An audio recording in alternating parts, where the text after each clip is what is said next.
puji syukur kita ucapkan kehadiran Allah Subhanahu wa taala, Tuhan Yang Maha Esa, yang sampai pada hari ini kita masih diberi begitu banyak nikmat, terutama nikmat kesehatan dan kesempatan sehingga kita dapat menghadiri acara desiminasi yang akan dibawakan oleh Ibu Guru hebat kita, Ibu Nur Lelawati SPD. Baik, yang terhormat Bapak Kepala SMP Negeri 2 Bilahilir, yang hormat yang sama Bapak Ibu Guru hebat SMP Negeri 2 Bilahilir serta staf TU, yang terhormat teristimewa untuk Ibu Guru hebat kita sebagai pembicara, Ibu Nur Lelawati SPD yang akan memaparkan tentang dalam acara desiminasi budaya positif modul 1.4 yaitu budaya positif. Marilah pergi ke rantau perapat. Terima kasih. Ke rantau perapat membawa saudara. Selamat pagi guru-guru hebat. Semoga sehat dan bahagia. Amin. Baik, pagi ini saya akan membacakan tertib acara atau susunan acara untuk acara desiminasi hari ini. Yang pertama, pembukaan oleh moderator, yaitu saya sendiri. Yang kedua, doa yang akan dibawakan oleh Bapak Muhammad Suyetno SPD.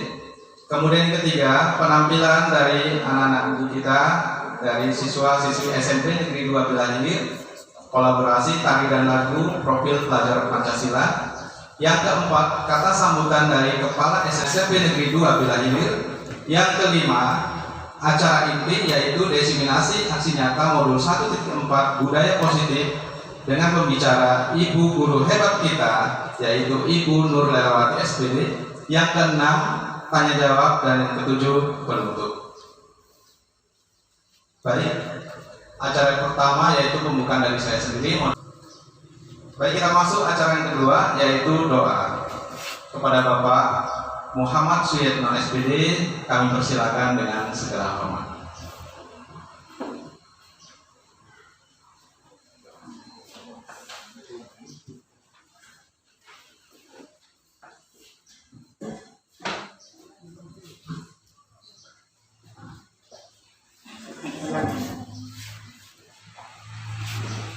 Assalamualaikum warahmatullahi wabarakatuh.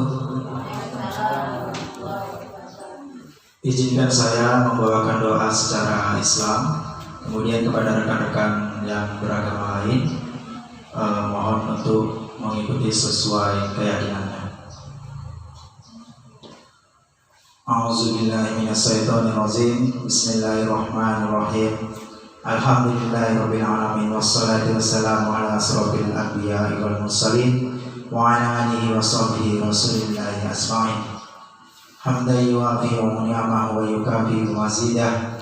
Ya Rabbana lakal hamdu kama yanbaghi lil jalali wajhikal karimi wa azimi sultanik. Allahumma salli ala sayyidina Muhammad wa ala alihi wa sahbihi wa barik wa sallam. Allahumma rabbana ighfir lana dzunubana yaghfir lana dzunubana ya ghaffar wa dzunuba walidayna warhamhuma kama rabbayana shighara wa li jami'il muslimina wal muslimat wal mu'minina wal mu'minat al ahya'i minhum wal amwat bi rahmatika ya arhamar rahimin. Allahumma inna nas'aluka salamatan fid din wa afiyatan fil jasad wa ziyadatan fi ilmina wa barakatan fi rizqina wa taubatan qabla al-maut wa rahmatan inda al-maut wa maghfiratan ba'da al-maut. Allahumma hawwin 'alaina fi sakaratil maut wan najata minan nari wal 'afwa 'inda al-hisab. Ya Allah, ya Tuhan kami, hanya kepadamu lah kami menyembah, hanya kepadamu lah kami mohon pertolongan. Hari ini kami berkumpul dalam forum diskusi, ya Allah, mempersatukan pikiran kami dengan tujuan untuk mencerdaskan, memajukan pendidikan di negara kami ini, ya Allah. Untuk itu, ya Allah, lancarkanlah acara ini, berkahilah acara ini dari dimulainya acara sampai dengan selesai nanti, ya Allah. Ya Rabbana, berikanlah kelancaran dalam acara kami ini, ya Allah.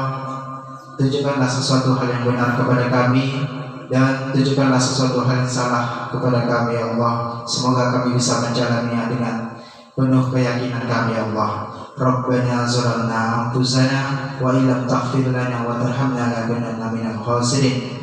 Rabbana atina fid dunya hasanah wa fil akhirati hasanah wa qina azabannar. Walhamdulillahi rabbil alamin. Assalamualaikum warahmatullahi wabarakatuh.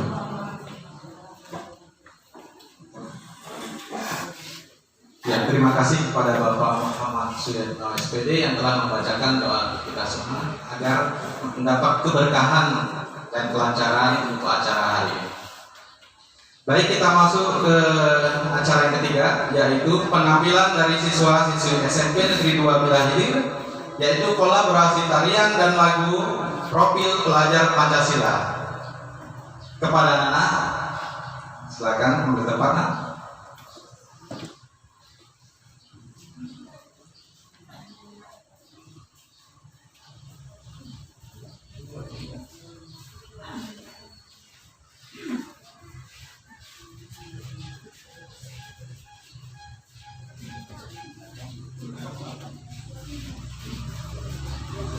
Baik, Bapak Ibu guru hebat SMP Negeri 2 Bilahilir, inilah penampilan dari siswa-siswi kita. Beri tepuk tangan yang meriah untuk mereka.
Baik, terima kasih kepada anak yang telah menampilkan serapan dari Profil Pelajar Pancasila.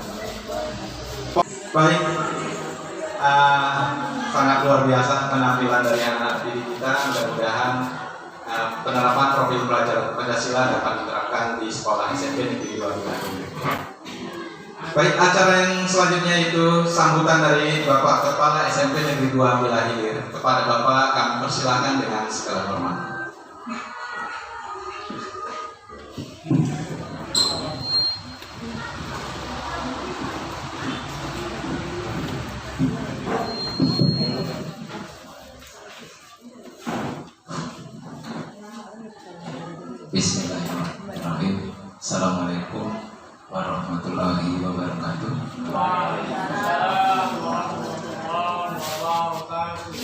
Selamat pagi dan salam sejahtera bagi kita semua. Pertama-tama puji syukur kita marilah senantiasa kita panjatkan kehadirat Allah Subhanahu wa Ta'ala, yang mana kita sebagai makhluknya telah dikaruniai kenikmatan, terutama kenikmatan kesehatan. Itu yang sangat penting bagi kita, karena dengan kesehatan pastinya kita bisa melaksanakan aktivitas yang baik. Yang saya hormati para guru hebat, calon guru penggerak angkatan 7 yang berhadir di ruangan ini. Selanjutnya yang saya hormati Bapak Ibu guru serta staf tenaga pendidikan SMP Negeri 2 Bilahidir yang berhadir juga pada kegiatan diseminasi ini. Sebelumnya saya mewakili tuan rumah Ibu NR, mohon maaf kepada para tamu kami, di mana mungkin dalam menyediakan fasilitas dalam penyambutan mungkin di sana sini pastinya banyak kekurangan. Maka di sini saya mohon maaf atas segala kekurangan yang ada. Kemudian untuk yang seiman dengan saya dengan lafaz Allahumma sholli ala Muhammad wa ala ali sayyidina Muhammad, semoga kita sebagai umatnya akan mendapatkan syafaat sampai di yaumil akhir nanti.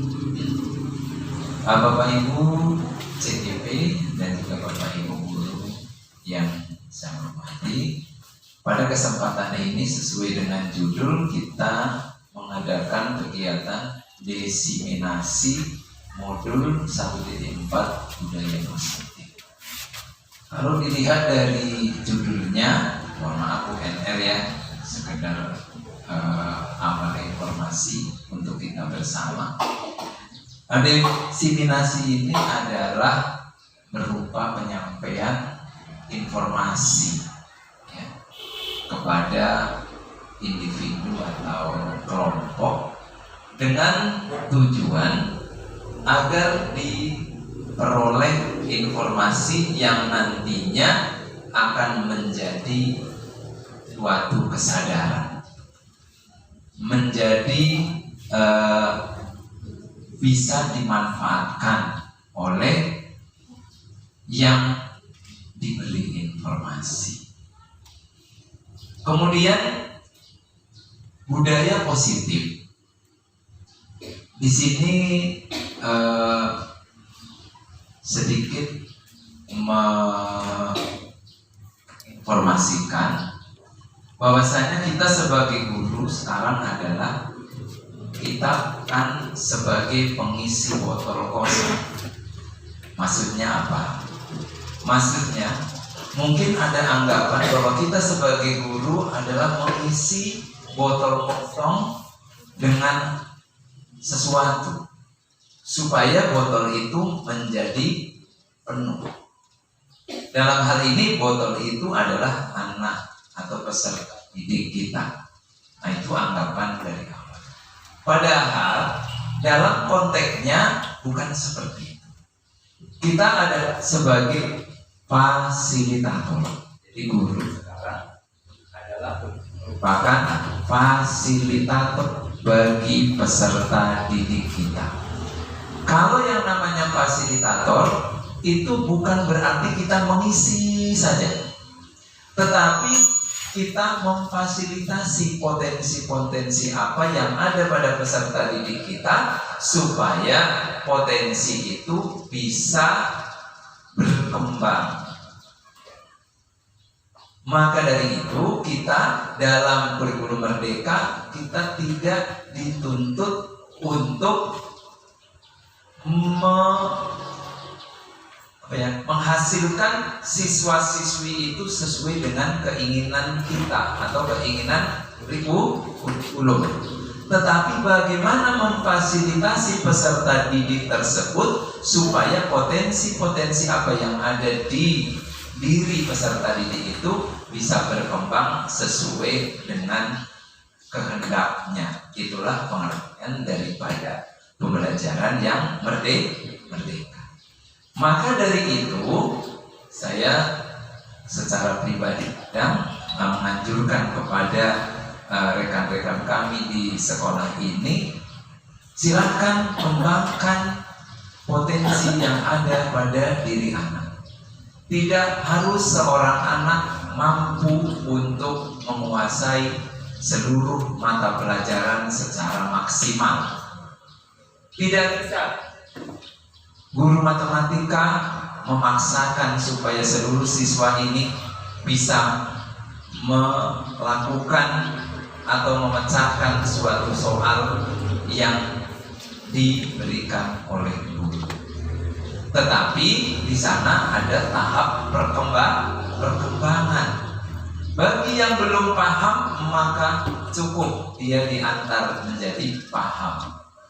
Bagi yang sudah paham, maka antarkan yang sudah paham ini supaya dia bisa mengimplementasikan atau menggunakan pemahamannya tersebut dengan cara mempresentasikan. Nah, bagi yang sudah bisa mempresentasikan, maka dia harus dikembangkan supaya bisa peserta didik tersebut mengembangkan yang lebih. Nah, itulah dia tahapan-tahapan dalam pembelajarannya. Nah, untuk itu di sini budaya positif itu adalah merupakan suatu pembiasaan, ya. Jadi kalau dulu kan kita sering melakukan hukuman terhadap siswa. Nah, sekarang tidak ada lagi. Makanya di dalam pembelajaran adalah ada pembelajaran yang berdiferensiasi. Oke, udah sampai ke sana, Pak? Belum ya, nanti ada pembelajaran berdiferensiasi. Nah, dalam melakukan budaya positif itu bagaimana? Kalau sepemahaman saya, ini adalah pengimplementasian nilai-nilai. Jadi kalau sebenarnya udah dari dulu ya. Kalau dulu dalam kurikulum 2013 itu ada namanya pembentukan karakter. Nah, di sini budaya positif. Jadi supaya anak-anak ini tidak hanya menjadi anak yang cerdas, tetapi dia bisa menjadi anak-anak yang mempunyai karakter atau attitude, ya. Apa bahasa Inggrisnya, Bu? Attitude. Iya, karena saya kalau masalah bahasa Inggris memang angkat semuanya lah, ya. Paling bisa membaca sesuai dengan bacaannya.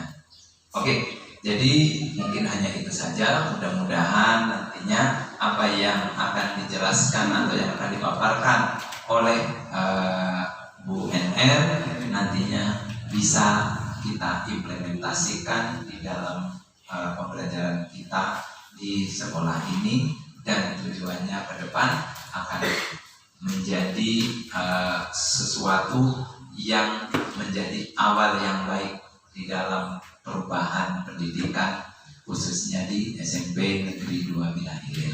Mungkin hanya itu yang disampaikan. Mohon maaf atas segala kekurangan dan saya sudahi. Billahi taufik hidayah. Wassalamualaikum warahmatullahi wabarakatuh. Selamat siang.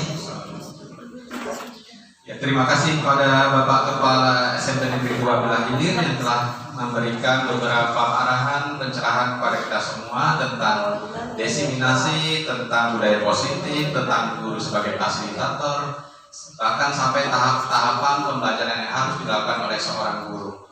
Bahkan ada baik Bapak Ibu guru hebat SMP Negeri 2 Bilahilir, Pak Ibu guru hebat Nurlewati untuk acara kelima yaitu acara inti membagikan budaya positif. Silakan Bu, kita persilakan dengan segala hormat.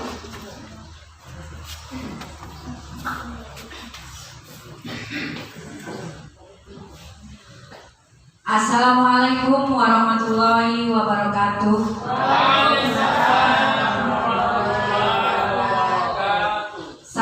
Selamat pagi dan salam sejahtera untuk kita semua. Pagi Bu. Puji syukur marilah sama-sama kita ucapkan kepada Allah Subhanahu wa Ta'ala, karena berkat rahmat dan hidayahnya pada pagi hari ini kita masih dapat berkumpul dalam acara desiminasi aksi nyata modul 1.4 budaya positif di SMP Negeri 2 Bilahilir Kabupaten Labuhan Batu. Sholawat dan salam kita hadiahkan kepada Nabi besar Muhammad Sallallahu Alaihi Wasallam yang telah membawakan kita dari alam kegelapan ke alam yang penuh dengan ilmu pengetahuan. Yang saya hormati Bapak Kepala SMP Negeri 2 Bilahilir, yang saya hormati Bapak Ibu Guru dan staf pegawai SMP Negeri 2 Bilahilir. Di sini saya akan mengucapkan terima kasih kepada Bapak Kepala Sekolah yang telah banyak memberikan motivasi dan dukungan yang sangat luar biasa dari mulai simulasi sampai terlaksananya acara ini. Kemudian saya juga mengucapkan terima kasih yang banyak kepada Bapak Ibu Guru baik, Bapak Ibu Guru hebat yang telah membantu ilmunya kepada saya. Semoga menjadi ladang pahala untuk Bapak Ibu sekalian. Amin amin ya robbal alamin. Baiklah, di sini saya akan, sebelum saya menyampaikan materi, di sini ada kesepakatan kelas seminar hari ini ya Bapak Ibu ya. Nah, kesepakatan kelas hari ini yang pertama itu hadir seutuhnya. Saya minta tolong ya Bapak Ibu, kita hadir seutuhnya dari mulai awal sampai akhir acara ini ya Bapak Ibu ya. Kemudian bergantian ketika berbicara. Yang ketiga, menghormati perbedaan pendapat. Dan yang terakhir, berpartisipasi aktif. Jadi mudah-mudahan kita semua sepakat dengan ini ya Bapak Ibu ya, untuk 1 jam ke depan. Iya, terima kasih.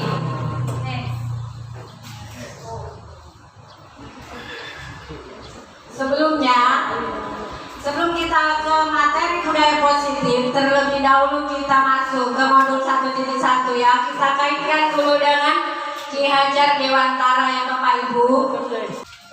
Ki Hajar Dewantara menjelaskan bahwa tujuan pendidikan yaitu menuntun segala kodrat yang ada pada anak-anak agar mereka dapat mencapai keselamatan dan kebahagiaan yang setinggi-tingginya, baik sebagai manusia maupun sebagai anggota masyarakat. Oleh sebab itu, pendidik itu hanya dapat menuntun tumbuh atau hidupnya kekuatan kodrat yang ada pada anak-anak agar dapat memperbaiki lakunya, bukan dasarnya. Hidup dan tumbuhnya kekuatan kodrat tersebut. Jadi Bapak Ibu, menuntun itu artinya mengarahkan ya Bapak Ibu. Kita sebagai peserta didik harus mengarahkan anak-anak seperti yang tadi dituangkan oleh Bapak Kepala Sekolah. Harus mengarahkan anak-anak seperti contoh petani yang menanam padi. Nah, kita tidak ingin petani menanam padi itu tumbuhnya menjadi jagung. Jadi padi tumbuh padi. Jadi bagaimana supaya padi itu tumbuh dengan baik? Harus kita pupuk dan kita rawat sehingga hasil akan menjadi baik ya Bapak Ibu. Begitu juga kita sebagai seorang pendidik. Kita sebagai seorang pendidik, sebagai guru harus bisa menuntun anak-anak ya Bapak Ibu ya. guru harus bisa meramu, artinya guru harus bisa memilih metode pembelajaran yang baik, yang relevan. Kemudian guru juga harus bisa memupuk dengan kasih sayang dan memilah-milah peserta didik yang kondisinya tidak sama. Seperti itu ya Bapak Ibu. Ya, sekarang ada pertanyaan pemantik. Apakah Bapak Ibu setuju dengan pernyataan ini? Mari kita berpendapat. Yang pertama, hukuman dapat mendisiplinkan murid. Yang kedua, pemberian hukuman dengan hal positif seperti membaca atau membersihkan halaman sekolah dapat meningkatkan disiplin murid. Ketiga, memberikan penghargaan dapat meningkatkan motivasi belajar murid. Ya, mari kita berpendapat. Kira-kira kita bahas dulu yang pertama ya Bapak Ibu. Kira-kira menurut Bapak Ibu, hukuman dapat mendisiplinkan murid. Kira-kira siapa yang bisa memberikan pendapatnya Bapak Ibu? Iya, saya persilahkan Ibu Lasina untuk memberikan pendapatnya.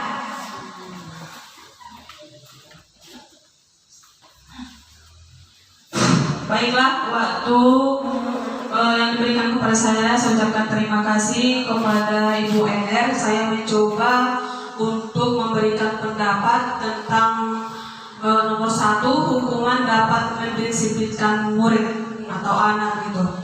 Nah, menurut saya memberikan hukuman kepada si murid bisa saja diberikan asalkan hukuman yang diberikan itu adalah hukuman yang bersifat mendidik atau yang positif, dan hukuman dapat diberikan kepada si anak harus hukuman yang adil. Maksudnya gini, jangan pilih kasih, karena contohnya karena dia anak guru, walaupun dia berbuat salah tidak dihukum.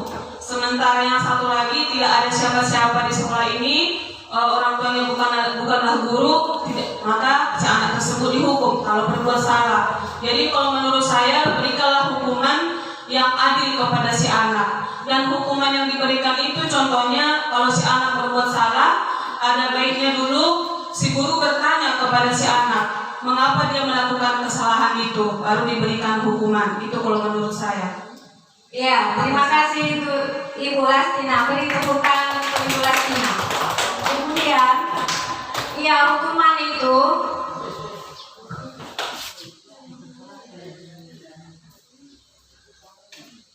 tidak membeda-bedakan antara anak guru dan yang lainnya Bapak Ibu ya, harus adil. Kemudian untuk pertanyaan pemantik yang kedua, pemberian hukuman dengan hal positif seperti membaca atau membersihkan halaman sekolah dapat meningkatkan disiplin murid. Kira-kira siapa yang bisa memberikan pendapatnya? Iya, saya persilakan kepada Pak Awang untuk memberikan pendapatnya.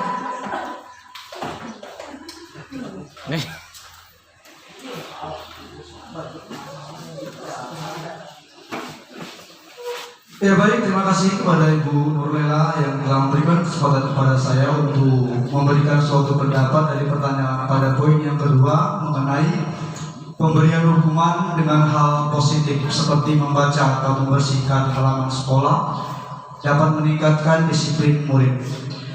Ya, jadi sebelum saya memberikan pendapat tentang pertanyaan pada poin yang kedua, berbicara tentang hukuman, setiap manusia itu pasti apabila melanggar suatu peraturan maka dia akan dikenakan sanksi atau hukuman sesuai dengan apa yang dia lakukan. Tapi dalam hal ini, di saat kita memberikan suatu hukuman kepada seorang peserta didik atau siswa, seperti yang tertulis dalam poin yang kedua, pemberian hukuman dengan hal positif seperti membaca atau membersihkan halaman sekolah dapat meningkatkan disiplin murid. Jadi kalau menurut pendapat saya ini suatu hukuman yang sangat positif. Kenapa? Karena terkadang kita melakukan hukuman kepada siswa. Kita terkadang mau melakukan hukuman tersebut selalu tidak sesuai dengan prosedur atau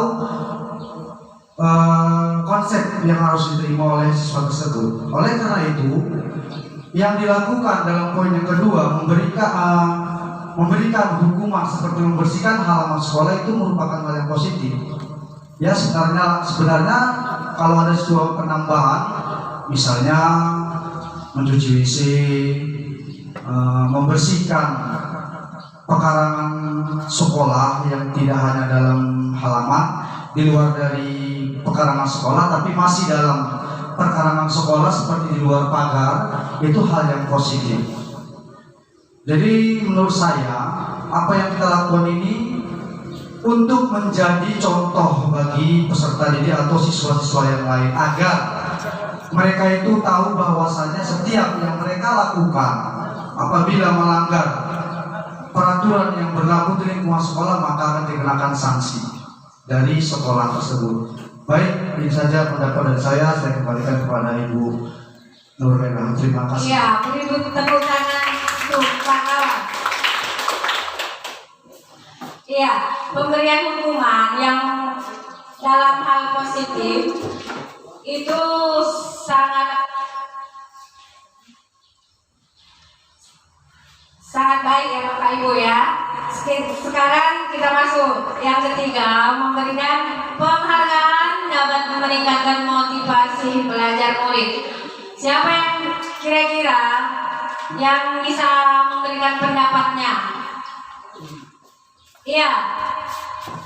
Terima kasih kepada Pak Arman. Berikan pendapatnya tentang memberikan penghargaan dapat meningkatkan motivasi belajar murid. Baik, terima kasih kepada Bu Nurlela yang kesempatan saya untuk berbicara dan berpendapat.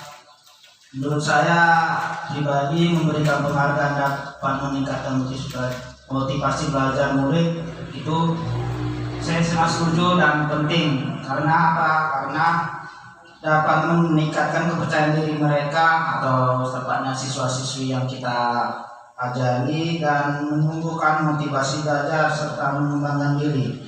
Sebab kalau ada penghargaan, otomatis siswa berlomba untuk saling maju dan saling bersaing secara sehat, serta dapat meningkatkan perhatian siswa ketika mengajar. Ketika siswa yang tidak perhatian ketika guru mengajar, ketika guru menyampaikan pada sesuatu penghargaan, mereka pasti berlomba untuk merebut penghargaan tersebut dan memperlancar atau memudahkan proses kegiatan belajar mengajar. Dan terakhir, mempertahankan membangkitkan motivasi belajar siswa. Jadi menurut saya sangat penting dan sangat setuju apabila memberikan penghargaan dan dalam meningkatkan motivasi belajar murid. Demikian dari saya dan terima kasih. Iya. Ya, menurut Pak Arman, memberikan penghargaan itu sangat penting untuk meningkatkan motivasi belajar murid. Karena apa? Dengan penghargaan, murid dapat semangat untuk belajar. Karena apa? Karena penghargaan itu tadi ya Pak ya. Iya. Selanjutnya, disiplin positif dan nilai-nilai kebajikan universal. Di sini ada genggaman atau kepalan tangan. Cobalah buka. Ada di sini perubahan paradigma kegiatan kepalan tangan. Ada A dan B, Anda dan teman Anda. Di sini saya akan meminta kepada dua rekan guru yang bersedia dengan hati yang ikhlas maju ke depan untuk memperagakan kegiatan kepala tangan ini. Kira-kira siapa yang bersedia ya Bapak Ibu untuk maju ke depan? Oke, Ibu Nurul dan Ibu PS, silakan maju ke depan Bu.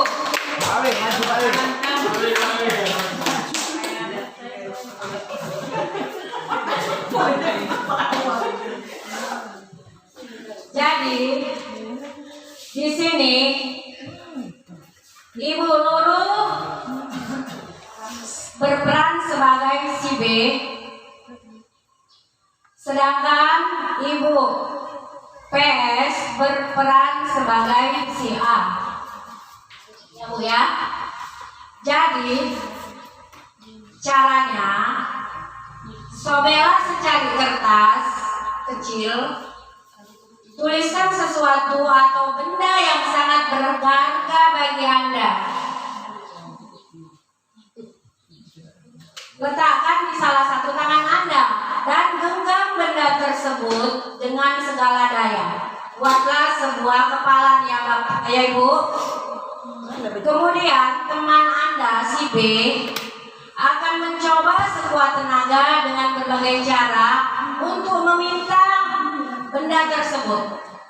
Si B bisa dengan membujuk, boleh juga dengan mengancam, menghati, boleh merayu, boleh juga menyuap. Segala cara Anda lakukan supaya si A dapat membuka kepalan tangan Anda. Bisa kan kira-kira minta tolong saya Bu? Iya. Coba. Tadi yang berperan sebagai apa? Coba tulis dari kertas.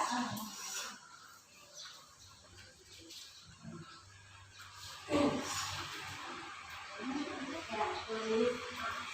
Yang paling berharga.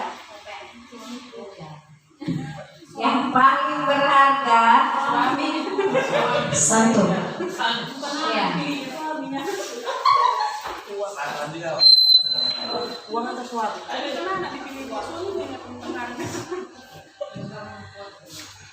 Bu Pes, sini. Iya Bu, ada apa itu? Ada yang mau saya ceritakan. Apa itu? Cerita. Tapi kok saya lihat tadi dari jalan ke sana tangan ibu di kepala kayak yang geram ibu dengan saya. Bukan aku geram menengokmu, ada yang kusembunyikan. Apa yang tidak saya ketahui dari ibu? Sementara rahasia terbesar ibu saya pegang. Lebih penting ini daripada rahasia itu.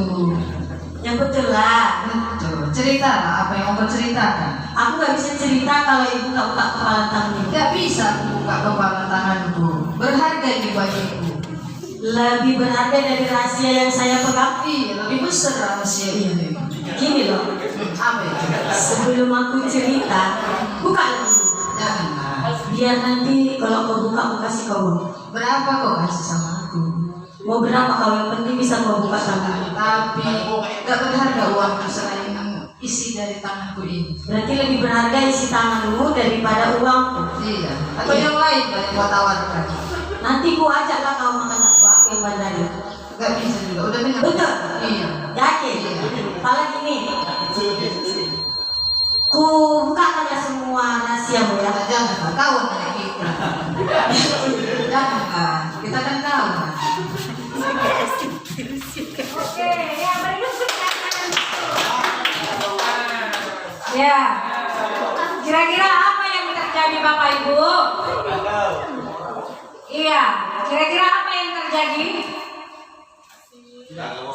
Iya, Ibu PS tidak walaupun dengan rayuan maut apapun tidak akan membuka kepalan tangan yang dia pegang ya. Ya Bapak Ibu ya. Iya. Walaupun Bu Nurul dengan rayuan, dengan suapan supaya ataupun rahasia akan dibuka, Ibu PS tetap tidak mau untuk membukanya.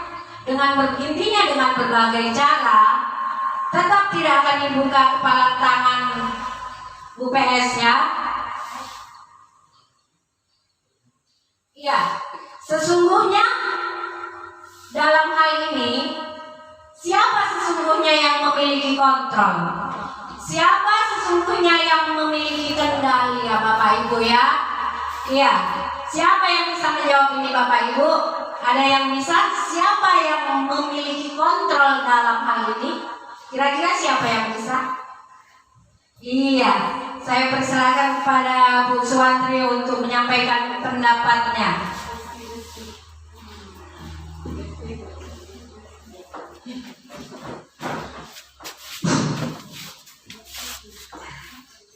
Baik, terima kasih kepada Ibu Nurlela atas kesempatan bagi saya. Dari dialog yang saya dapat antara Ibu Nurul dan Bu Purnamasari tadi, menurut saya yang memiliki kontrol atau yang memiliki kendali adalah Ibu Purnamasari, karena yang ada di pikiran Bu Purnamasari, apa yang digenggamnya itu adalah barang atau sesuatu yang sangat berharga, sehingga Bu Purnamasari tidak akan memberikan kepada Bu Nurul, walaupun Bu Nurul memberikan iming-iming dan rayuan bagaimanapun caranya, Bu Purnamasari tidak akan memberikan yang digenggamnya, karena Bu Purnamasari memiliki kontrol atau kendali. Terima kasih kepada Bu Nurul. Iya, bagus sekali jawabannya ya Bu ya.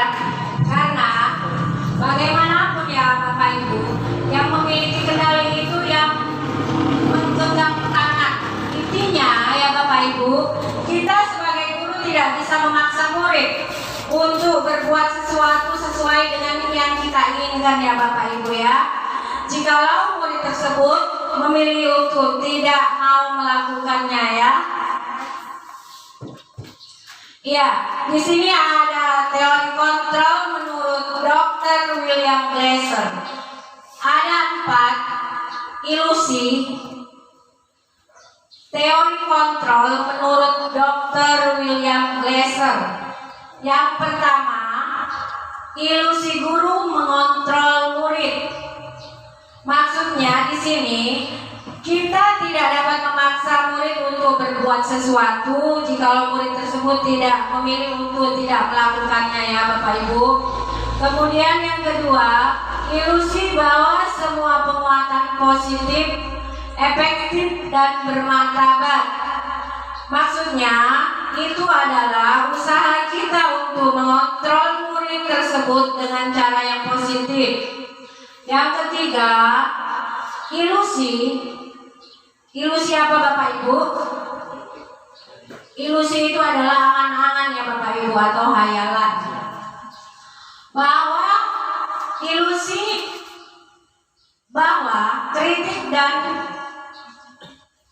membuat orang merasa bersalah dapat menguatkan karakter. Jadi maksudnya membuat kritik dan rasa bersalah itu menuju pada identitas gagal ya. Kita tidak bisa mengkritik murid. Yang keempat, ilusi bahwa orang dewasa memiliki hak untuk memaksa. Kebanyakan orang dewasa yang percaya bahwa mereka memiliki tanggung jawab dan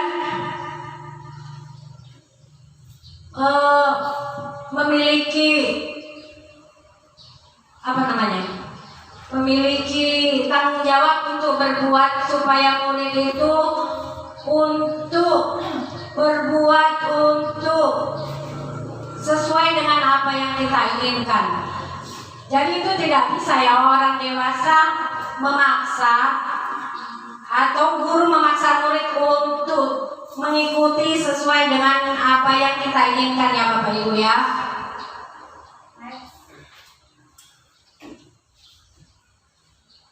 Di sini ada 2 teori ya Bapak Ibu. Yang pertama itu teori stimulus respon dan yang kedua teori kontrol.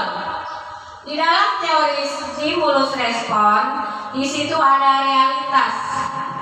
Kebutuhan kita sama. menurut teori kontrol, realitas kebutuhan kita berbeda. Paham maksudnya ini Bapak Ibu? Maksudnya ini kebutuhan kita sama. Itu kalau menurut teori stimulus respon.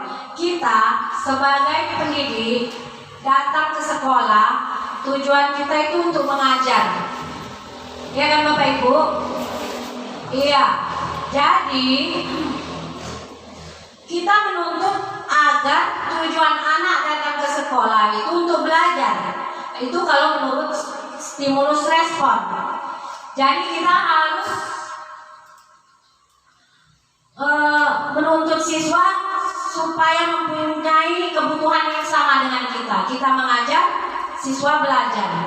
Kalau menurut teori kontrol, realitas atau kebutuhan kita berbeda.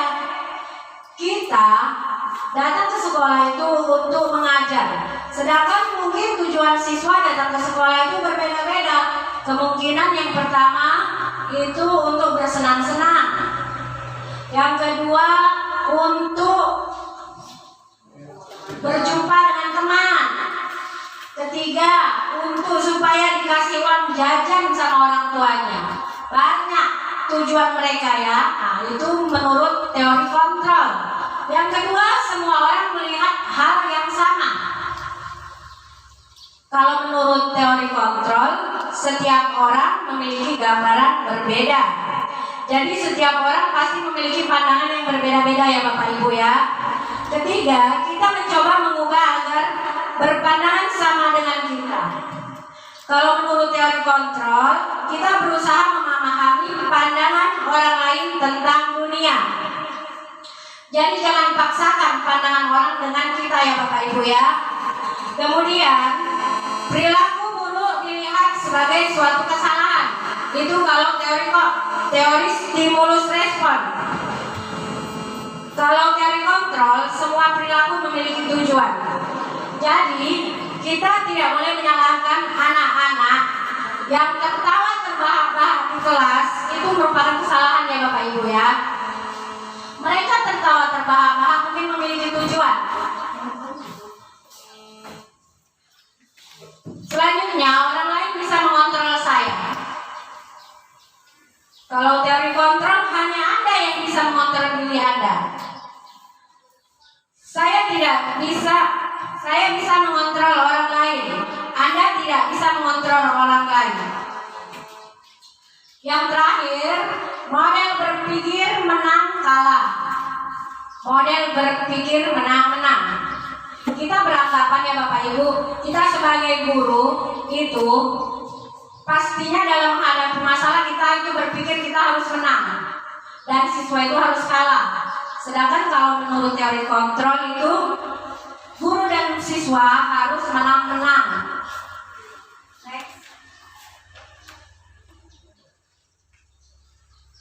Iya, di sini seperti yang kita ketahui sebelumnya bahwa disiplin itu menurut kita itu adalah mematuhi tata tertib dan aturan-aturan ya Bapak Ibu ya. Sedangkan kalau menurut yang ada di sini, menurut Plato, disiplin itu adalah belajar ya Bapak Ibu. Makna kata disiplin. Bapak pendidikan kita, Ki Hajar Dewantara menyatakan bahwa di mana ada kemerdekaan, disitulah harus ada disiplin yang kuat. Sungguh pun disiplin itu bersifat self-disiplin, yaitu kita sendiri yang mewajibkan kita dengan sekeras-kerasnya, tetapi itu sama saja. Sebab jikalau kita tidak mencakap melakukan self-disiplin, wajiblah penguasa lain mendisiplinkan diri kita. Jadi disiplin itu harus tumbuh dari diri kita ya, supaya orang lain tidak mendisiplinkan kita. Merdeka menurut Ki Hajar Dewantara. Merdeka itu artinya tidak hanya terlepas dari perintah, akan tetapi juga cakap buat memerintah diri kita. Apa ini maksudnya Bapak Ibu? Maksudnya kita tahu jam berapa kita harus sampai ke sekolah ya Bapak Ibu. Kita juga tahu setelah sampai di sekolah kita harus poin. Ya kan Bapak Ibu? Jadi kita tidak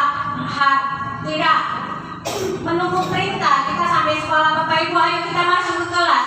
Jangan kita menunggu perintah seperti itu ya Bu. Itu arti merdeka menurut Ki Hajar Dewantara.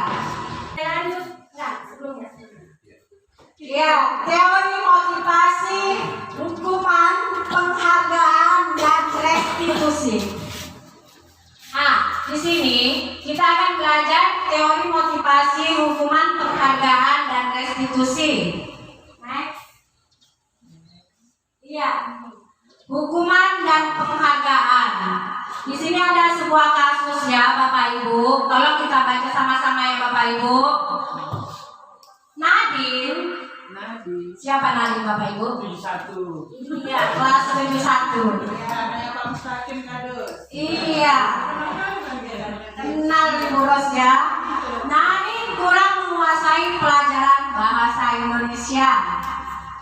Sehingga pada saat pelajaran tersebut berlangsung, dia lebih banyak berdiam diri atau menggambar di buku pelajarannya dan bermalas-malasan. Pada saat guru bahasa Indonesianya, Bu NR, menanyakan pertanyaan, Nadine menjadi gugup dan tak sengaja menjatuhkan tasnya dari kursi, serta tiba-tiba menjadi gagap pada saat berupaya menjawab.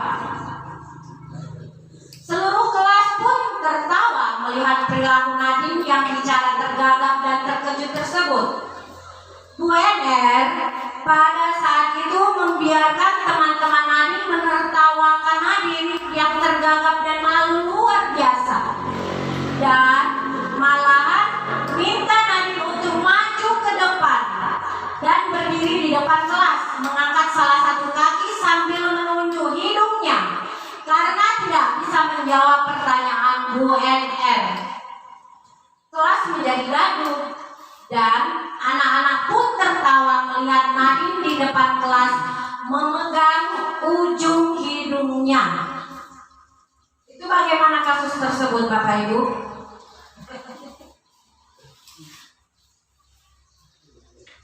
Mempermalukan murid ya Bapak Ibu ya. Intinya guru membuat murid malu di depan kelasnya Bapak Ibu.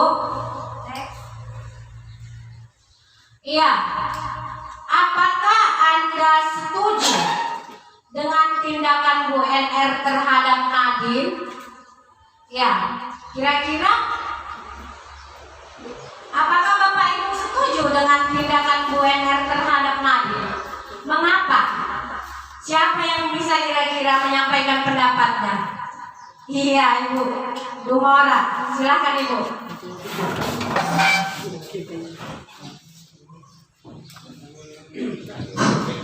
Baiklah, terima kasih atas waktu yang diberikan Bu Nurlela kepada saya. Baiklah, menurut saya hukuman yang seperti itu tidaklah bagus untuk seorang siswa, karena menurut saya sifatnya mempermalukan. Jadi alangkah baiknya menurut saya si guru harus bertanya terlebih dahulu kenapa si Nadine tersebut bermalas-malasan. Itu saja menurut pendapat saya. Terima kasih. Iya, terima kasih, beri tepuk tangan untuk Bu Dumora. Iya, Bu Dumora tidak setuju dengan tindakan Bu NR ya Bu, karena dapat mempermalukan murid ya. Itu tadi ya. Seharusnya guru itu harus mencari tahu dulu kenapa murid atau Nadine itu bermalas-malasan. Seperti itu ya Bu ya. Iya, kemudian yang kedua, menurut Anda, menurut Bapak Ibu, tindakan Bu NR terhadap Nadine itu adalah sebuah hukuman atau konsekuensi? Ya Bapak Ibu, itu hukuman atau konsekuensi?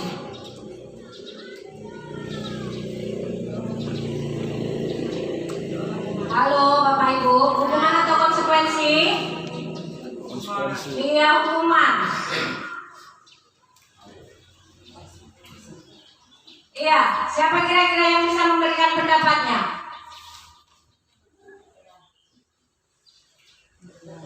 Mas Teha bisa kira-kira? Kira-kira bisa nggak memberikan pendapatnya? Tindakan UNR tersebut itu merupakan hukuman atau konsekuensi? Iya. Mengapa Pak? Mengapa hukuman Pak?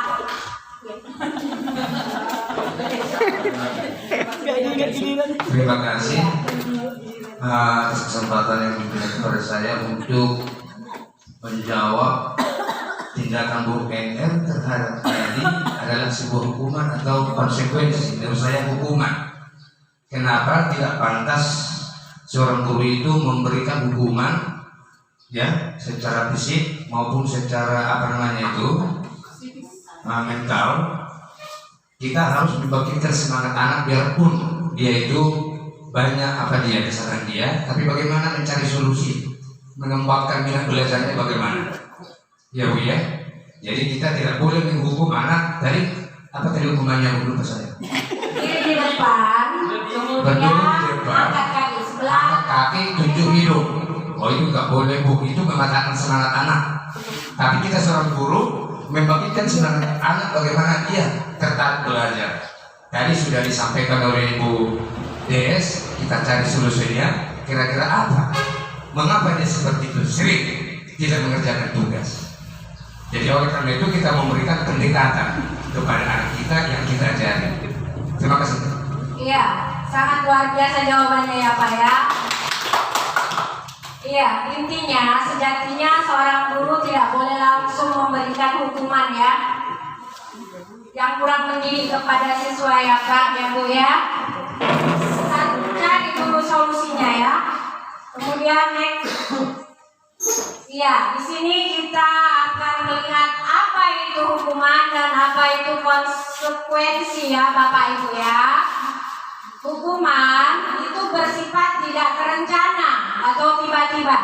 Seperti yang dilakukan tadi, yang dilakukan Bu NR, itu terencana atau tidak? Tidak. Jadi itu merupakan hukuman. Sedangkan kalau konsekuensi itu sudah terencana, sudah disepakati, diberikan berdasarkan suatu data yang umumnya dapat diukur. Dan murid tetap dibuat tidak nyaman untuk jangka waktu pendek. Itu kalau konsekuensi. Sedangkan hukuman itu sifatnya tiba-tiba dan tidak terencana dan bersifat satu arah seperti tadi tindakan Bu NR terhadap Nadine ya, berupa fisik atau psikis ya Bapak Ibu ya. Iya, selanjutnya restitusi. Restitusi itu adalah sebuah proses menciptakan kondisi bagi murid untuk memperbaiki kesehatan mereka sehingga mereka bisa kembali pada kelompok mereka dengan karakter yang lebih kuat. Itu menurut Gosen 2004. Jadi intinya restitusi itu adalah pilihan-pilihan alternatif kepada murid agar dapat menyelesaikan masalah ya, bukan dengan hukuman ya Bapak Ibu ya. Penghargaan, ini banyak ya penghargaan. Yang pertama itu pengaruh jangka pendek dan jangka panjang. Kedua, penghargaan tidak efektif. Ketiga, penghargaan merusak hukuman. Keempat, penghargaan mengurangi ketepatan. Intinya, pemberian penghargaan atau reward sejatinya dapat meningkatkan motivasi peserta didik untuk belajar lebih giat lagi ya Bapak Ibu.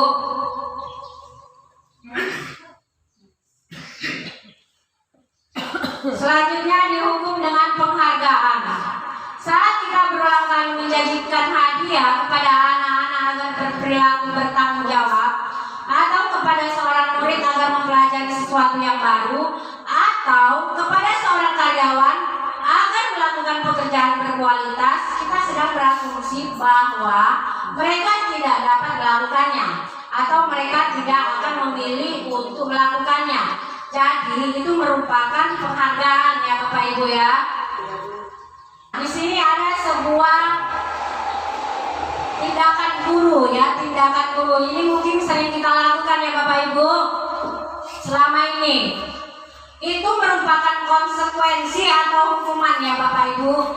Mencatat 100 kali di dalam buku sebuah kalimat, saya tidak akan terlambat lagi karena terlambat ke sekolah. Itu merupakan hukuman atau konsekuensi Bapak Ibu. Mencatat 100 kali di dalam buku sebuah kalimat, saya tidak akan terlambat lagi. Itu merupakan hukuman atau konsekuensi? Hukuman, ya.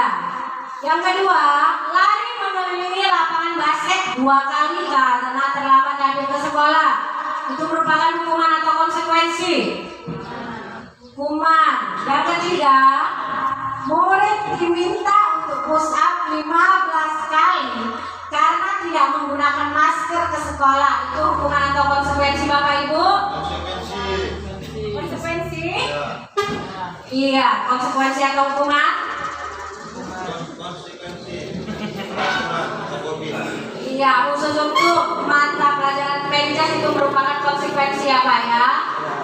Iya, ya, nanti kita tahu jawabannya ya. Kemudian yang keempat, menggantikan kertas tugas teman yang telah dicoret-coret. Itu hukuman atau konsekuensi Pak Rizky? Menggantikan kertas tugas teman yang telah dicoret-coret itu hukuman atau konsekuensi? Iya, hukuman. Keempat, selanjutnya membersihkan tumpahan air di meja tulis karena tersenggol pada saat belajar. Membersihkan tumpahan air, hukuman atau konsekuensi? Konsekuensi. Mengapa? Tadi kalau hukuman itu kan sifatnya tiba-tiba, sedangkan konsekuensi itu iya, sudah terencana Bapak Ibu. Terima kasih. Membersihkan tumpahan air di meja tulis karena tersenggol pada saat belajar. Membersihkan berarti melatih Bu ya. Nah juga ini bukan pada hukuman apa ya, tapi melatih anak supaya terbiasa jadi membersihkan. Nah juga ada efek apanya sana Bu ya. Nah terima kasih. Iya. Jadi itu merupakan hukuman atau konsekuensi Pak? Konsekuensi. Ya jadi intinya dari tindakan ini ya Pak Bu. Intinya kalau kita sudah mempunyai kesepakatan dengan anak, itu disebut dengan konsekuensi ya Bapak Ibu ya. Contohnya tadi Pak Rizky, murid diminta untuk push up 15 kali karena tidak menggunakan masker ke sekolah. Itu menurut Pak Rizky itu adalah konsekuensi. Mungkin Pak Rizky selaku guru mata pelajaran penjas sudah memberikan kesepakatan kepada murid kalau tidak menggunakan masker maka harus push up 15 kali. Makanya itu konsekuensi. Jadi kalau kita memberikan hukuman itu harus yang relevan ya Bapak Ibu ya. Misalnya mata pelajaran bahasa Indonesia, kita memberikan hukuman itu jangan push up atau lari keliling basket 2 kali karena terlambat, atau disuruh membawa tanah bakar ya Bapak Ibu ya. Nah, jadi hukumlah anak itu yang relevan. Kalau kita misalnya pelajaran olahraga atau pelajaran bahasa Indonesia, kalau misalnya terlambat ke sekolah, kita hukum yang sesuai atau yang relevan. Seperti contoh pelajaran olahraga tadi, kalau terlambat ya kita hukum keliling lapangan basket atau push up sesuai dengan mata pelajarannya ya Bapak Ibu ya. Ya, sekarang kita masuk ke keyakinan kelas ya Bapak Ibu. Kemarin kita sudah sama-sama membuat keyakinan kelas ya Bapak Ibu.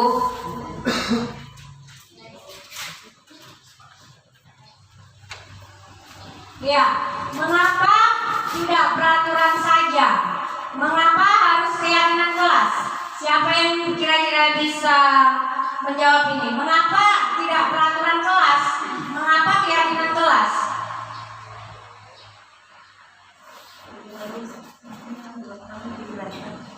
Iya, saya mintakan Bu Farida untuk memberikan pendapatnya. Kenapa dia melakukan sholat? Kenapa dia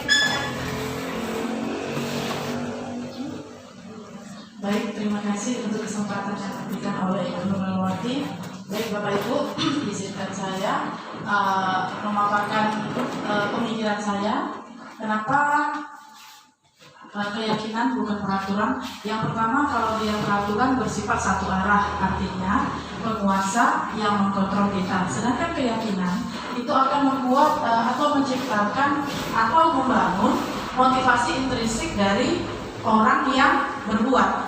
Contoh seperti contoh satu, memakai helm untuk pengendara roda 2. Kalau di peraturan memang pemerintah menyarankan kalau kita berkendara roda 2 itu kan mesti pakai helm.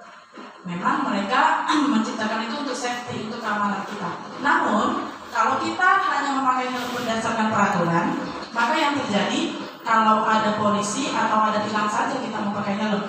Sementara kalau kita berkeyakinan bahwa helm itu mampu melindungi diri kita, berarti ada atau tidak peraturan, atau ada atau tidak tilang polisi, kita akan tetap pakai. Seperti itu. Terima kasih.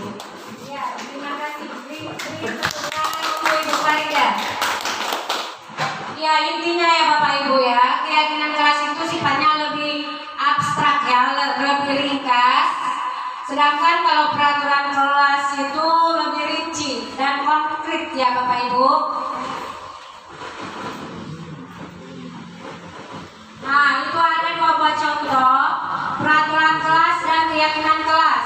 Yang pertama, kalau peraturan kelas itu dilarang mengganggu orang lain. Sedangkan kalau keyakinan kelas itu menghormati orang lain. Kalau peraturan kelas itu lebih mendetail ya Bapak Ibu ya.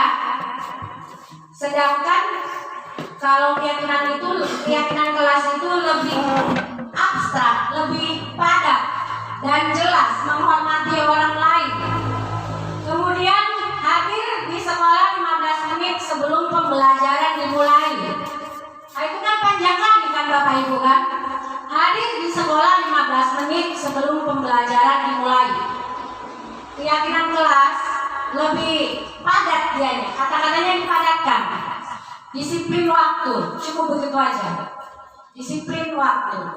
Intinya kita hadir tidak boleh terlambat ya Bapak Ibu ya. Kemudian dilarang melakukan kekerasan. Nah, kasih sayang sesama, maaf ya. Iya. Yang selanjutnya bergantian atau menunggu orang lain, saling menghargai. Intinya kalau keyakinan kelas itu lebih abstrak, lebih jelas, lebih padat kata-katanya. Sedangkan kalau peraturan kelas itu lebih konkret. Oke, next.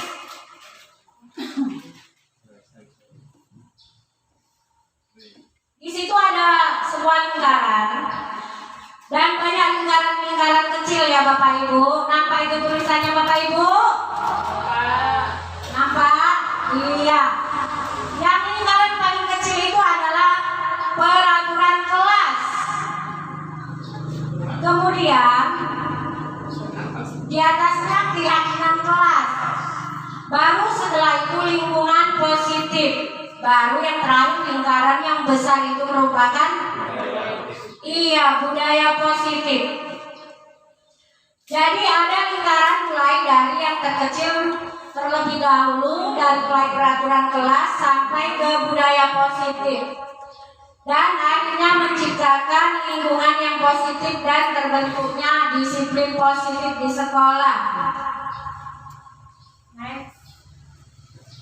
Ya, 5 kebutuhan dasar manusia. Kita sebagai manusia mempunyai kebutuhan ya, ada 5 kebutuhan dasar ya. Yang pertama itu adalah kebutuhan bertahan hidup. Yang kedua, kasih sayang dan rasa diterima. Yang ketiga, penguasaan. Keempat, kebebasan. Dan kelima adalah kesenangan. Ya kan Bapak Ibu? Ya, coba lihat kuesioner yang tadi saya bagi. Di situ tadi Bapak Ibu menambahkan setiap yang Bapak pilih ya Bapak Ibu ya. Iya, kira-kira menurut Bapak Ibu nilai tertinggi itu nomor berapa Bapak Ibu? Setelah dijumlahkan.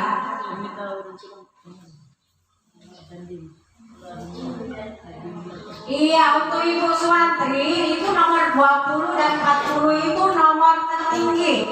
Artinya di situ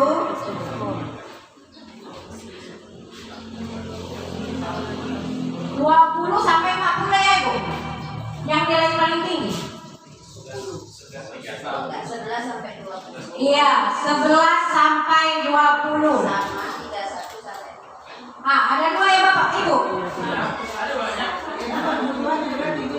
Ya, berarti intinya nilai yang paling tinggi menurut yang tadi Ibu isi itu adalah kebutuhan kita ya Bapak Ibu ya. Kita butuh apa? Misalnya kalau nilai nomor tertinggi itu dari mulai nomor 1 sampai 10, itu artinya kita butuh kasih sayang dan rasa diterima. Ya Pak Rizky, itu nomor 1 ya Pak Rizky. Ya berarti kita butuh kasih sayang dan rasa diterima. Kalau yang paling tinggi nomor 11 sampai 20, kita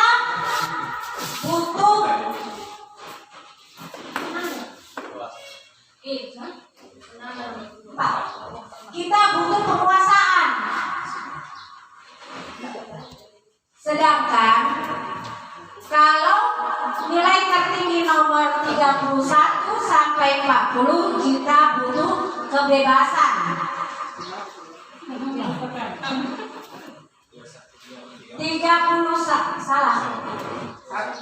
1 sampai 10 itu kesenangan, 11 sampai 20 itu penguasaan, sedangkan 21 sampai 30 ini kebebasan. Kita butuh bebas. Sedangkan kalau yang terakhir 31 sampai dengan 40 kita butuh kesenangan. Siapa yang nilai paling tinggi nomor 4? Berarti butuh kesenangan ya Bapak Ibu ya. Butuh jalan-jalan. Butuh kasih sayang kalau nomor 1. Iya. Iya, naik.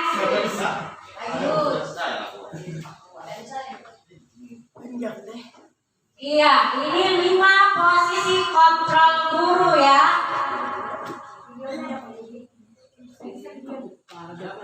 Oke, 5 posisi kontrol guru itu yang pertama itu adalah sebagai penghukum, kedua sebagai pemberi rasa bersalah, ketiga sebagai teman, keempat sebagai pemantau, dan yang kelima sebagai manajer.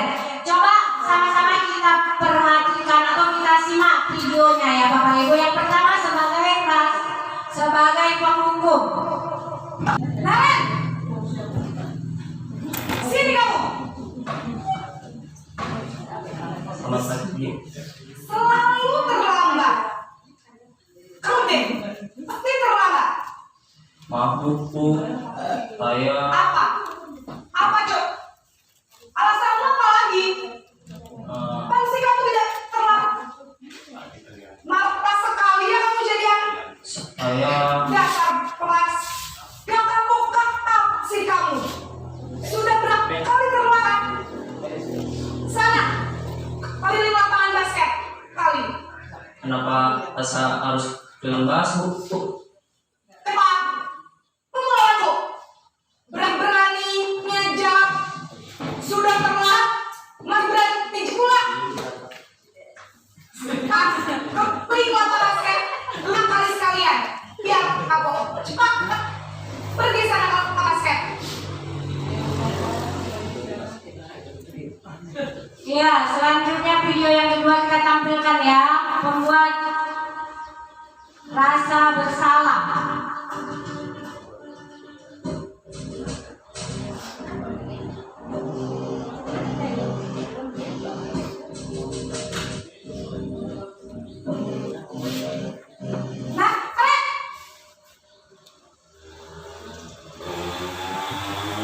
Selamat pagi Bu.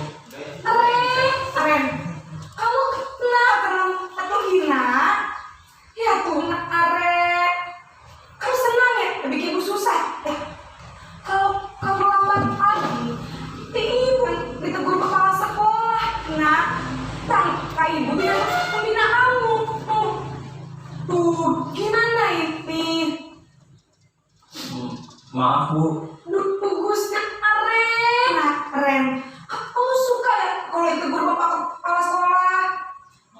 Terus sekarang harus tulis apa ini buku absen? Ini kamu sudah terlambat loh. Ibu harus apa, Mbak? Maaf Bu. Maaf sekali. Ya udah, lain kali jangan bikin susah lagi ya. Ibu tidak akan apa lagi kalau kamu begini terus. Bisa jantungan kalau ibu ditegur ke kepala sekolah. Nah cepat, Maaf ya Bu. Maaf sekali. Ya, selanjutnya yang ketiga sebagai teman.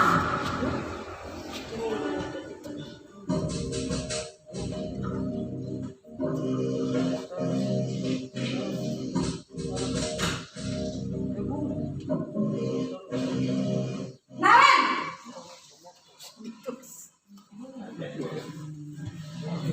Selamat pagi Bu. Wah, sudah jam berapa ini nak? Terlambat lagi ya saya. Iya Bu. Habis saya menggolongkan saya Bu. Kamu malah menyalak ibu kamu. Kamu bukan anak yang larinya paling kencang. Terlalu lambat sih. Iya Bu. Saya terlambat bangun tadi. Jadi biar saya lari kencang. Tetap ambil kencang Bu. Ya Susana, nanti lain kali bilangnya lebih lagi ya, biar gak terlambat lagi bikin si ibu demi ibu, bisa kan? Bisa Bu. Ya sudah, nama sekolah pas ibu beres urusan absen. Kamu ada saja.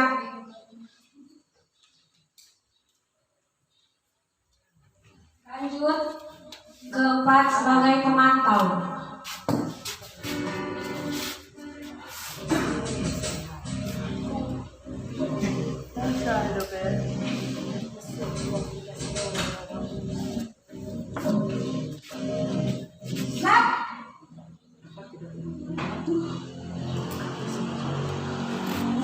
Bu.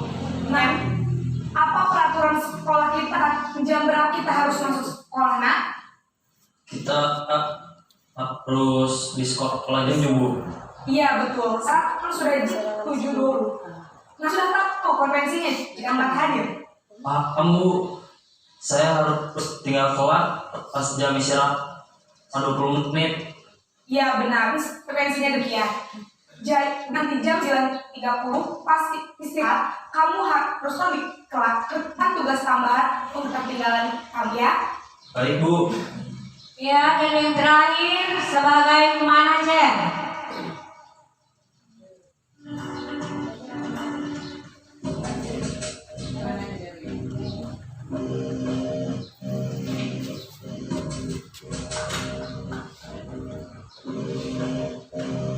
Naren,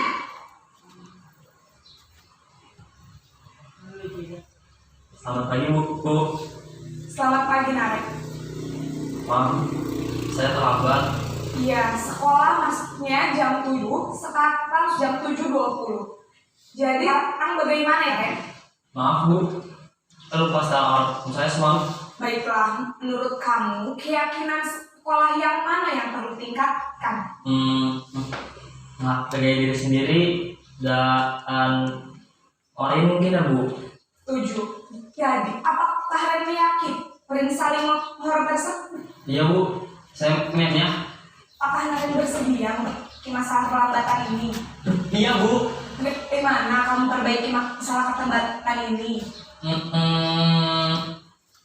Saya ada untuk tidak lupa menyalakan alarm saya, Bu. Baik, kalau Nara menyetel alarm di rumah, orang yang kira-kira bisa bantu menghentikan tidak? Ada, Bu. Kata saya, Kak Emma. Ada lagi Kak Emma? Selain Kak Emma, ada ibu saya. Baik, jadi yang mengingatkan Naren ada Kak Emma, ibu kamu ya. Kira-kira akan mulai sekarang kapan, Naren? Setelah sekolah, kan segera saya kan. Baik, tadi Naren akan mensetel alarm untuk bangun besok pagi dan akan diingatkan oleh Kak dan Ibu Naren ya. Ada lagi yang perlu dilakukan Naren agar tak telah bangun lagi? Tidak. Baik Naren, terima kasih untuk berdasar kamu. Sekarang kembali kasus untuk belajar. Baik, Ibu, terima kasih. Ya, itu adalah 5 contoh tayangan video. Tayangan video 5 posisi kontrol guru ya Bapak Ibu ya. Kira-kira kita selama ini sebagai guru banyak melakukan kesalahan ya Bapak Ibu ya. Kita selalu menghukum siswa apabila siswa terlambat ke sekolah ya Bapak Ibu ya. Itu sebenarnya salah ya Bapak Ibu. Posisi yang paling ideal itu sebenarnya itu adalah sebagai manajer video tayangan nomor 5 ya Bapak Ibu ya. Itu yang paling ideal menurut posisi kontrol, di mana guru dapat menerapkan disiplin positif yang berpihak pada murid sehingga dapat menuntun murid untuk tidak melanggar peraturan sekolah lagi. Seperti video tayangan nomor 5, seharusnya itu yang kita lakukan ya Bapak Ibu.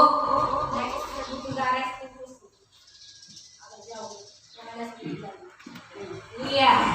Selanjutnya segitiga restitusi. Ini merupakan terakhir ya Bapak Ibu ya. Dimana di sini ada sebuah segitiga. Yang pertama itu segitiga restitusi itu apa Ibu? Yaitu segitiga restitusi itu adalah sebuah proses menciptakan kondisi bagi murid untuk memperbaiki kesalahannya. Bagaimana cara memperbaiki kesalahannya? Yaitu pertama dengan menstabilkan identitas. Setiap orang pasti pernah melakukan kesalahan. Kamu bukan satu-satunya orang yang pernah melakukan ini. Itu kita stabilkan dulu identitasnya. Kemudian yang kedua menanyakan keyakinan. Dan yang ketiga, validasi kesalahan yang dilakukan. Ya, kira-kira kata-kata untuk menstabilkan identitas itu adalah berbuat salah satu hal yang manusiawi. Nah, itu kata-katanya. Berbuat salah itu hal yang manusiawi anak ya. Nah, itulah kira-kira contoh yang akan kita buat untuk siswa. Tidak ada manusia yang sempurna. Bapak Ibu juga pernah berbuat salah. Pasti kita bisa menyelesaikan permasalahan ini. Bapak Ibu tidak tertarik untuk mencari tahu siapa yang benar dan siapa yang salah. Bapak Ibu lebih tertarik untuk menyelesaikan masalah ini. Kira-kira seperti itu pertanyaan-pertanyaan yang akan kita tanyakan untuk siswa. Itu untuk menstabilkan identitas ya. Kemudian yang kedua, menanyakan keyakinan. Kira-kira perkataan guru itu seperti itu. Kelas yang ideal itu seperti apa sih? Kamu ingin jadi orang seperti apa? Apa yang kamu rasakan ketika kamu melakukan itu? Kamu menjadi orang seperti apa? Kira-kira seperti itu ya, untuk menanyakan keyakinan. Untuk tadi ya Bapak Ibu ya, untuk proses menciptakan kondisi murid ya. Yang terakhir itu adalah validasi kesalahan yang dilakukan. Kita tanya kira-kira apa kesalahannya ya Bapak Ibu ya. Kemudian kira-kira kata-katanya, apakah kamu bisa melakukan hal yang lebih buruk tetapi kamu tidak melakukannya kan? Iya. Kamu pasti punya alasan mengapa melakukannya, bukan? Nah, kira-kira seperti itu ya Bapak Ibu.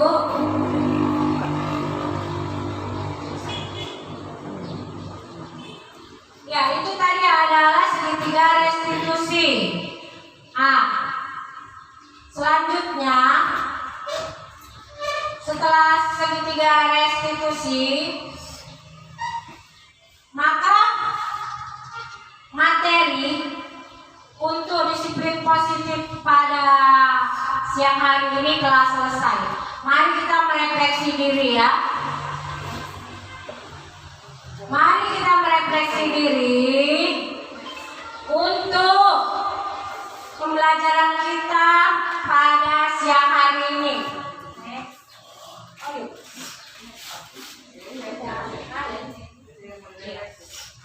Ya, sekarang kita refleksi diri ya Bapak Ibu ya. Nanti kira-kira ada beberapa orang Bapak Ibu guru yang maju ke depan. Kita refleksi tentang pelajaran hari ini ya. Ada 4 yang kita mau refleksi. Yang pertama, pengalaman saya mengikuti pembelajaran hari ini berupa apa kira-kira Bapak Ibu ya. Kemudian yang kedua, perasaan saya setelah mengikuti pembelajaran hari ini. Ketiga, pelajaran yang didapat berupa apa Bapak Ibu. Dan yang keempat, hal baik yang dapat saya lakukan ke depannya itu apa kira-kira. Jadi ada kira-kira 4 pertanyaan yang saya tunjuk supaya maju ke depan ya Bapak Ibu ya. Saya mohonkan untuk menjawab refleksi nomor 1. Saya mintakan kepada Ibu Rosintan untuk maju ke depan. Kemudian untuk refleksi nomor 2, saya mintakan untuk Ibu Tunggiati maju ke depan. Dan untuk pertanyaan nomor 3 atau refleksi ketiga, saya mintakan untuk Ibu WM maju, minta tolong ke depan Bu untuk menjawab refleksi yang ketiga. Dan yang keempat, ini cewek semua ya. Iya, 1 cowoknya ya. Setuju nggak? Awi. Ya. Awi. Iya, saya mintakan Pak Supriyadi lah untuk menjawab refleksi yang keempat, maju ke depan. Terima kasih buat BNR yang memberikan kesempatan pada saya berpendapat mengenai refleksi. Pengalaman saya ketika Ibu menjelaskan di depan tentang budaya positif untuk siswa, semoga ini menambah wawasan untuk saya juga terutama dan untuk kita semua dapat kita lakukan baik itu di dalam kelas maupun di sekolah. Terima kasih. Ya, lanjut untuk yang kedua. Lanjut aja. Terima kasih kepada Ibu NR yang telah memberikan kesempatan saya untuk mengikuti materi pembelajaran ini. Jadi perasaan yang saya peroleh dari materi pembelajaran ini, saya merasa senang, bangga dan juga semangat telah mengikuti proses pembelajaran yang sangat bermanfaat dan luar biasa. Sehingga saya bisa memahami tentang kebajikan-kebajikan, tentang motivasi dan juga materi posisi kontrol diri tentang budaya positif yang terjadi di lingkungan kita. Terima kasih kepada BNR. Ya, selanjutnya untuk refleksi yang ketiga, saya minta tolong Bu Wasti untuk menjawab refleksi ini ya, Bang Ibu Wasti, kami persilakan. Terima kasih kepada Bu NR yang telah memberikan saya kesempatan. Pelajaran yang didapat berupa tadi cara menghukum anak itu ya Bu ya. Iya, itu sangat luar biasa. Memang seperti itulah. Jadi kalau kita memberikan sebuah hukuman, kalau bisa itu memang harus yang mendidik anak ya Bu ya. Iya, dan itu akan kami terapkan di SMP Negeri 2 ini di sekolah ini ya Bu ya. Sangat bermanfaat. Terima kasih ya Bu Eder ya. Iya, sama-sama Ibu. Selanjutnya yang keempat. Assalamualaikum warahmatullahi wabarakatuh. Terima kasih kesempatannya untuk saya. Jadi hal yang baik ke depan yang saya akan lakukan adalah pertama tentu saja merubah sikap dan attitude saya, kemudian menyebarkannya kepada anak-anak dan khusus kepada saya. Itu aja. Terima kasih. Alhamdulillahirobbilalamin. Assalamualaikum warahmatullahi wabarakatuh. Waalaikumsalam warahmatullahi wabarakatuh. Terima kasih saya ucapkan kepada Bapak Ibu Guru yang telah memberikan refleksinya ya. Mungkin dengan berakhirnya refleksi yang diberikan Bapak Ibu Guru, berakhir pula materi kita tentang budaya positif 1 di 4, budaya positif di SMP Negeri 2 Bilailir, Kabupaten Labuhan Batu. Saya Nur Lelawati, Sarjana Pendidikan CGP Angkatan 7 SMP Negeri 2 Bilailir, mengucapkan terima kasih yang sebesar-besarnya kepada Bapak Ibu Guru. Apabila ada yang kesalahan, saya mohon maaf. Jangan dilihat dari orang yang menyampaikan, tetapi lihatlah pada materi yang disampaikan ya Bapak Ibu. Sebelum menutup, buah pepaya enak rasanya, belinya di Tanjung Halokan. Demikianlah presentasi saya. Jika ada yang salah mohon dimaafkan. Wassalamualaikum warahmatullahi wabarakatuh. Selamat siang. Sangat luar biasa penyampaian dari Ibu Guru hebat kita, calon guru penggerak Ibu Nur Lelawati SPD. Begitu banyak disampaikan teori-teori yang sudah dipaparkan, mulai dari mengajak Bapak Ibu Guru hebat SMP Negeri 2 Bilailir untuk membuat paradigma, yaitu dari paradigma stimulus respons sampai ke teori kontrol tadi sebutkannya, kemudian menerangkan tentang apa itu hukuman, kemudian penghargaan, dan sampai ke restitusi. Harapannya tidak ada lagi tentang hukuman, walaupun ada hukuman harus relevan, yang diharapkan ke konsekuensi dan yang idealnya dengan cara restitusi. Kemudian banyak nilai-nilai kebajikan, nilai-nilai keyakinan yang harus kita terapkan. Kenapa tidak peraturan? Kenapa keyakinan? Karena keyakinan lebih dari peraturan. Kalau peraturan terikat oleh suatu aturan, karena ada atasan, karena ada sesuatu, karena ada penghargaan kita melakukan itu. Tetapi kalau keyakinan, dengan yakin sendiri tanpa menyinggung peraturan, kita bisa melaksanakan itu. Contoh helm, kita tak ada polisi, helm kita pakai untuk apa? Untuk keselamatan kita, bukan karena keselamatan terhindar dari razia polisi. Kemudian ada 5 kebutuhan dasar pokok tadi, mulai dari kebutuhan bertahan hidup, rasa diterima, penguasaan, ada tadi kesenangan, yang terakhir yang keempat tadi kebebasan. Nah, itu harus kita pahami 5 kebutuhan dasar itu pada anak-anak didik kita. Itu maksudnya tadi, supaya kita mengajar dan anak berterima, melepaskan mereka bersedia dikontrol oleh kita supaya menerima pembelajaran dari kita. Karena kontrol itu terletak pada anak didik kita. Kita sebagai orang dewasa tidak bisa, itu hanya ilusi mengontrol mereka. Padahal mereka lah yang bersedia untuk kita kontrol. Kemudian posisi ideal untuk kita dari penerapan Ibu Nur Lelawati tadi, kita berusaha di posisi manajer kalau bisa Bapak Ibu, sebagai pemimpin pembelajaran yang berpusat pada anak. Jadi kalau kita tidak bisa di posisi manajer, paling tidak kita turun 1 tingkat, yaitu di posisi pemantau. Jadi berdasarkan peraturan apa nak yang harus kamu lakukan dengan bahasa yang tegas. Kalau tidak bisa juga, kita di posisi teman dengan bahasa yang ramah kepada anak. Dan kalau bisa kita hindari posisi yang kedua, 1 dan 2, ruang hukum dan pemberi rasa bersalah, karena itu membuat identitas gagal kepada anak didik kita. Jadi sangat luar biasa. Kalau ada anak yang bermasalah, tadi Ibu Nur Lelawati mengharapkan kita memproses dengan cara restitusi, segitiga restitusi. Pada tahap dasar distabilkan dulu anak, jangan kita langsung salahkan. Kita pro dulu kepada anak, ya. Semua orang pernah bersalah, nak, itu sudah disebutkan Ibu Nur Lelawati, ya. Kita pro kepada dia supaya dia stabil emosinya. Setelah stabil, kita yakinkan kesalahan dia itu, dia tahu kesalahannya di mana. Setelah tahu, kita tanya keyakinan apa yang seharusnya kamu terapkan, apa yang belum kamu lakukan. Nah, seperti itu. Mudah-mudahan psikisnya terjaga, tidak dendam kepada kita sampai seumur hidup. Itu harapan pembelajaran kita tadi. Terima kasih Ibu Nur Lelawati telah mengadakan pemaparan, semoga bermanfaat untuk kita semua. Baik, pantun juga, pantun terakhir mungkin ya. Pergi ke ajamu, naiklah kereta. Singgah ke toko Ganapa, membeli baju. Promosi. Mohon maaf segala kata.